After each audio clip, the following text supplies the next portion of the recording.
Vasco da Gama चला यहां से और ये चलते हुए केप ऑफ गुड होप होते हुए मेडागास्कर को पार करते हुए लिस्बन पहुंचा। ये मेडागास्कर है और ये केप ऑफ गुड होप है। Cape of Good Hope. Cape of Good Hope को पार करते हुए मेडागास्कर को पार करते हुए लिस्बन पहुंचा, सॉरी कालीकट पहुंचा। यहां कालीकट यानी केरल, यह केरल। और इसकी भारत पहुंचने में मदद की थी गुजरात के एक व्यापारी था, सॉरी नाविक था, गुजराती नाविक था अब्दुल मजीद नाम का। अब्दुल मजीद नाम का एक व्यापारी नाविक था जिसने वास्को डिगामा को भारत पहुंचने में मदद की। कैसे एक छोटी सी पुर्तगाली कंपनी ने भारत की राजनीति में हस्तक्षेप करके भारत की राजनीति पर कब्जा कर लिया। जी हाँ, पुर्तगाल की वह छोटी सी कंपनी जिसने भारत की राजनीति में हस्तक्षेप करके भारत की राजनीति को एक नई दिशा दी। आज हम देखेंगे कि भारत में पुर्तगालियों का आगमन कैसे हुआ, भारत में पुर्तगालियों को आने का क्या उद्देश्य था, क्या वे सिर्फ भारत में व्यापार करने के लिए आए थे।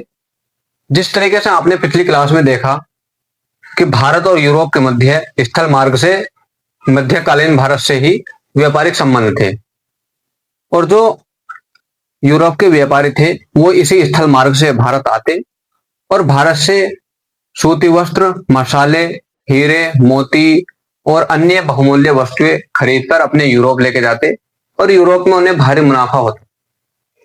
व्यापार ठीक चल रहा था, लेकिन 1453 ईस्वी में जब ओटोमन साम्राज्य द्वारा कुस्तुनतुनिया पर अधिकार कर लिया गया, तब ये जो स्थल मार्ग था जो यूरोप और भारत को जोड़ता था वो हमेशा हमेशा के लिए बंद हो गया। जब ये स्थल मार्ग बंद हो गया तो व्यापार को गहरा आघात लगा, यानी व्यापार बंद हो गया। जब व्यापार बंद हो गया तो जो यूरोप के व्यापारी थे उन्हें बहुत सारी दिक्कतों का सामना करना पड़ा। तो जिस तरीके से यहां तक हमने पिछली क्लास में देखा, आज हम देखेंगे कि भारत में जो यूरोपियन कंपनी थी वो भारत में उनका आगमन कैसे हुआ। सबसे पहले भारत में आते हैं पुर्तगाली। पुर्तगालियों में सबसे पहले भारत आता है वास्को डिगामा। आज हम इसी टॉपिक पर बात करेंगे। सबसे पहले मेरा नाम है मोहम्मद इब्राहिम और स्वागत है आपका हमारे चैनल इब्राहिम में। तो जो वास्को डिगामा था, वास्को डिगामा 1498 ईस्वी में भारत आता है, यानी इसे हम मैप के जरिए समझेंगे कैसे चला था। तो जो वास्को डिगामा था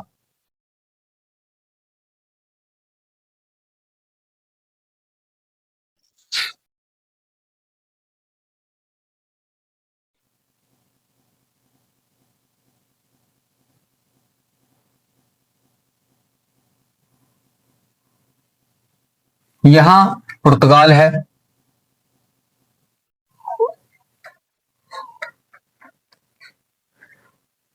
तो यहीं से वास्को डिगामा चला था। पुर्तगाल की राजधानी थी लिस्बन। लिस्बन से चलता है वास्को डिगामा। जो वास्को डिगामा था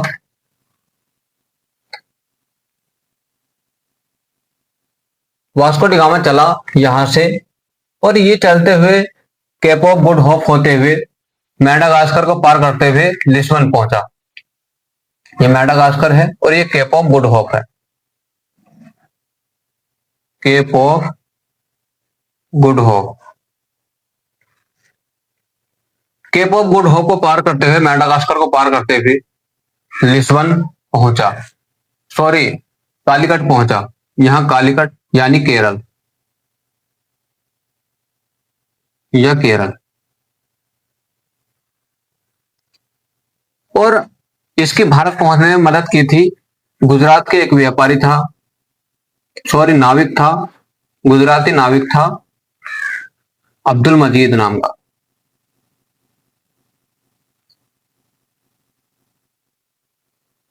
अब्दुल मजीद नाम का एक व्यापारी नाविक था जिसने वास्को डिगामा को भारत पहुंचने में मदद की। जब ये वास्को डिगामा भारत पहुंचा तो ये 118 नाविक थे और 4 जहाज थे। 4 जहाज और 118 नाविकों के साथ वास्को डी गामा भारत पहुंचता है और भारत पहुंचने के बाद यानी कालीकट में यानी केरल केरल का उस समय शासक था जमो सॉरी सामुद्री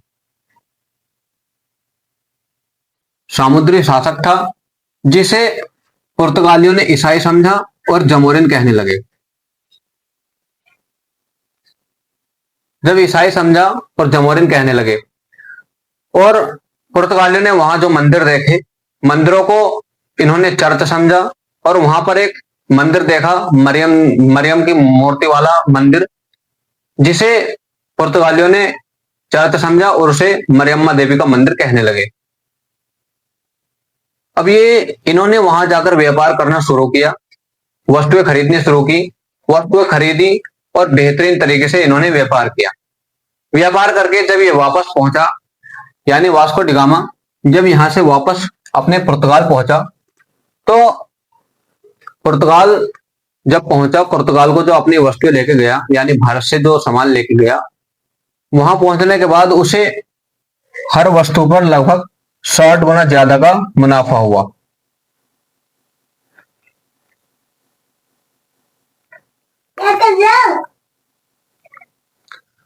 साठ गुना ज्यादा का मुनाफा हुआ। अब इससे पुर्तगाली और ज्यादा प्रभावित हुए। जब पुर्तगालियों को पता लगा कि भारत में इतनी बहुमूल्य वस्तुएं हैं और इतने सस्ते दामों पर मिलती हैं, जिसका मुनाफा इन्हें 60 गुना ज्यादा हुआ, तो इससे और ज्यादा प्रभावित होकर उन्होंने भारत को आने के लिए प्रेरित किया। जब वास्को डी गामा चला जाता है, इसके बाद आता है दूसरा व्यक्ति जिसका नाम होता है फ्रांसिस डी अल्मेड़ा। जब वास्को डी गामा अपने पुर्तगाल पहुंचता है और पुर्तगाल में पहुंचने के बाद उसे 60 गुना ज्यादा मुनाफा प्राप्त होता है, तब पुर्तगाली भारत में आने के लिए और भी ज्यादा प्रभावित हुए। जब प्रभावित हुए तो अगला व्यक्ति आता है भारत, फ्रांसिस डी अल्मेड़ा। ये आता है 1505 में और ये भारत में पुर्तगालियों का प्रथम वायसराय बनकर आता है। ये पहला वायसराय होता है।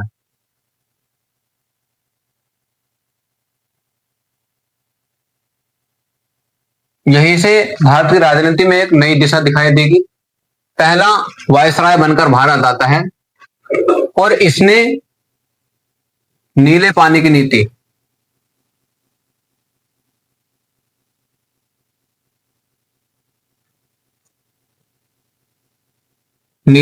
नीति शुरू की और इसने हिंद महासागर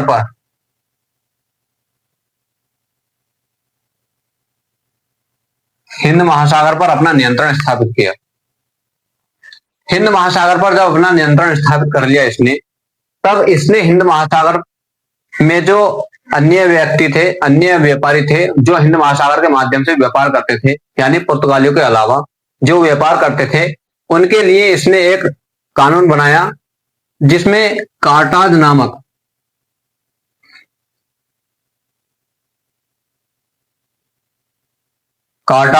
का कर वसूलना स्टार्ट किया। यानी फ्रांसिस डी अल्मेड़ा जब आता है तो ये पहला वायसराय बनकर आता है और इसने नीले पानी की नीति स्टार्ट की। इसने हिंद महासागर पर अपना नियंत्रण स्थापित किया, जिसके माध्यम से इसने कार्टाज नामक कर वसूलना शुरू किया। जो पुर्तगालियों के अलावा अन्य व्यापारी उसमें हिंद महासागर के माध्यम से व्यापार करते थे, उनसे कार्टाज नामक कर वसूलते थे और कहा जाता है कि पुर्तगालियों ने मुगलों से भी कार्टाज नामक कर वसूला था। इसके बाद आता है अल्फांसो डी अल्बुकर्क। अब जो पुर्तगाली थे उनकी सत्ता धीरे धीरे मजबूत होनी स्टार्ट होती है और फ्रांसिस डी अल्मेड़ा के बाद आता है अल्फांसो डी अल्बुकर्क। अल्बुकर्क जब आता है 1509 ईस्वी में आता है और 1510 ईस्वी में जो बीजापुर के शासक थे यूसुफ आदिल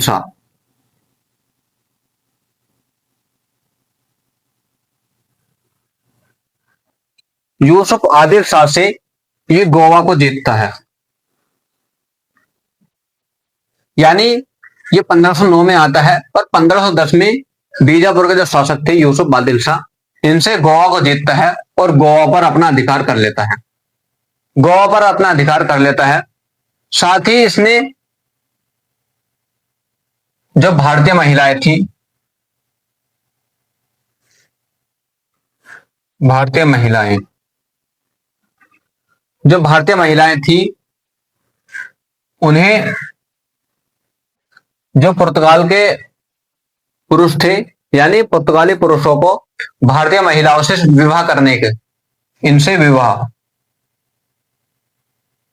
विवाह करने के लिए प्रेरित किया, जिससे जो पुर्तगाली संस्कृति थी, पुर्तगाली संस्कृति पुर्तगाली संस्कृति का प्रसार किया जा सके।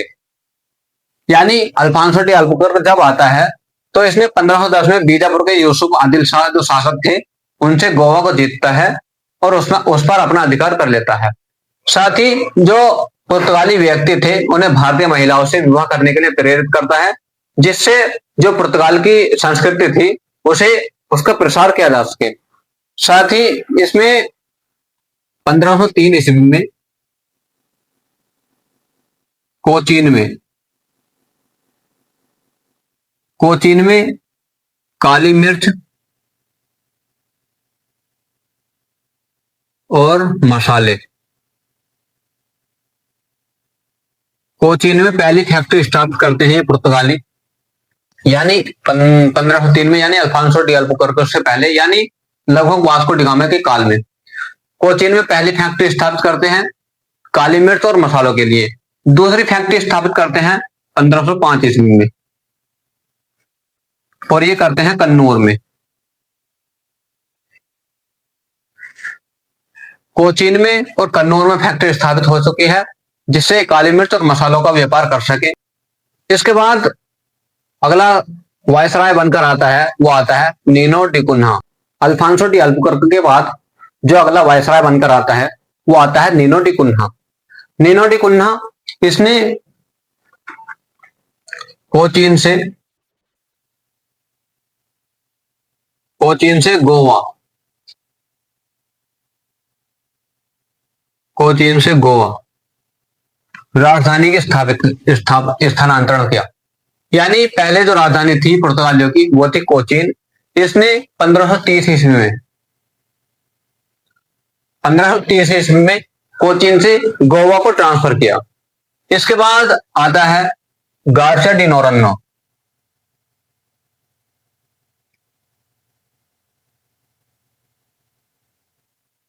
गार्सिया डी नोरेनो भी कुछ नहीं कर पाता है। इसने केवल श्रीलंका, जो उस समय सीलोन थी, सीलोन के अधिकतम भाग पर कब्जा कर लिया और अपने अधिकार में कर लिया। इसके बाद और सबसे लास्ट में आता है अल्फांसो डी सूजा।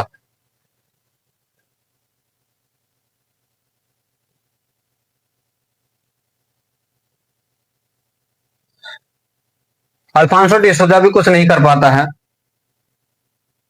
अल्फांसो डी सूजा के साथ जेसुइट संत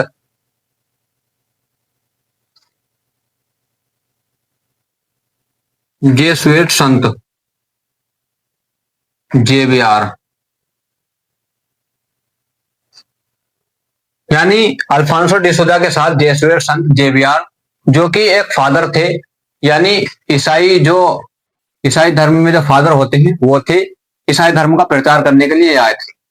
तो ये कुछ वायसराय थे जिन्हें हमने देखा। इसके बाद देखते हैं कि पुर्तगालियों का भारत में आने का क्या उद्देश्य था। अब बात आती है कि पुर्तगालियों का भारत में आगमन के क्या उद्देश्य था, यानी भारत में आने का उनका क्या उद्देश्य था। तो पहला उद्देश्य ये था कि ये भारत से अरबों और वेनिस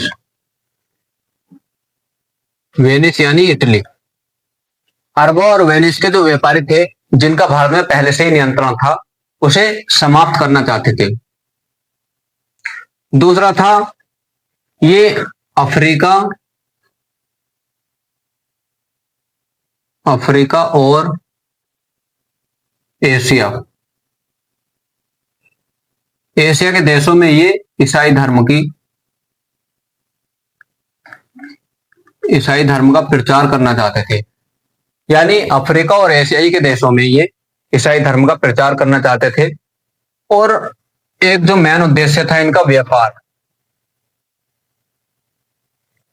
व्यापार में भी जो भारत के जो मसाले और वस्त्र थे इत्यादि जो इन्हें बहुत ज्यादा अट्रैक्ट करती थी, ये चीजें थी जो इन्हें ज्यादा अट्रैक्ट करती थी और भारत में आने का इनका उद्देश्य यही था। इसके साथ ही बात आती है कि क्या पुर्तगाली सिर्फ भारत से वस्तुएं लेके गए या भारत के लिए उन्होंने कुछ दिया भी। अब बात आती है कि पुर्तगालियों ने भारत को क्या दिया। सबसे पहले उन्होंने दिया तंबाकू की खेती। तंबाकू की खेती दी, यानी तंबाकू किस तरीके से होता है। दूसरा दिया हमें जहाज निर्माण की तकनीक, जहाज निर्माण की यानी समुद्री जहाज की। तीसरा दिया प्रिंटिंग प्रेस।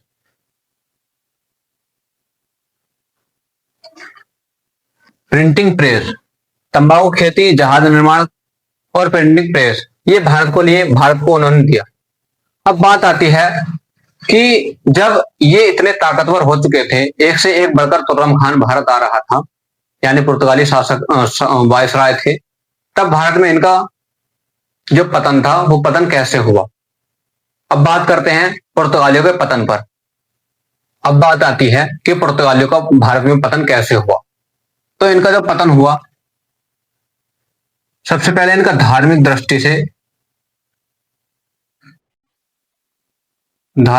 से इनका रूढ़िवादी होना, यानी ये अपने धर्म के प्रति बहुत ज्यादा अटूट थे।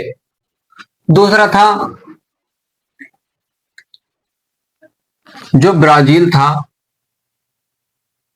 ब्राजील में इन्होंने व्यापारिक संबंध को बहुत ज्यादा बढ़ा लिया था, जिस कारण यानी ब्राजील में इन्होंने व्यापार जो विस्तार था व्यापार का, वो विस्तार बहुत ज्यादा बढ़ा लिया था, जिस कारण ये भारत में ज्यादा दिन टिक नहीं पाए। तीसरा कारण और सबसे मेन कारण था नौसेना का कमजोर होना। इनकी जो नौसेना थी वो अपेक्षाकृत अन्य जो व्यापारी थे उनके अपेक्षाकृत ये कमजोर थी। तो आज की क्लास यहीं पे स्टॉप करते हैं। जिस तरीके से आपने देखा कि भारत में पुर्तगालियों के आने से लेकर पुर्तगालियों के भारत में पतन तक क्या क्या चेंजेस आए, यानी भारत में पुर्तगालियों के आने से लेकर उनके पतन कैसे हुआ, यहां तक आपने देखा। यदि आपको यह जानकारी पसंद आई हो तो वीडियो को लाइक करें, चैनल को सब्सक्राइब करें और दोस्तों में शेयर जरूर करें। कमेंट करना ना भूलें। Thank you. जय हिंद, जय भारत।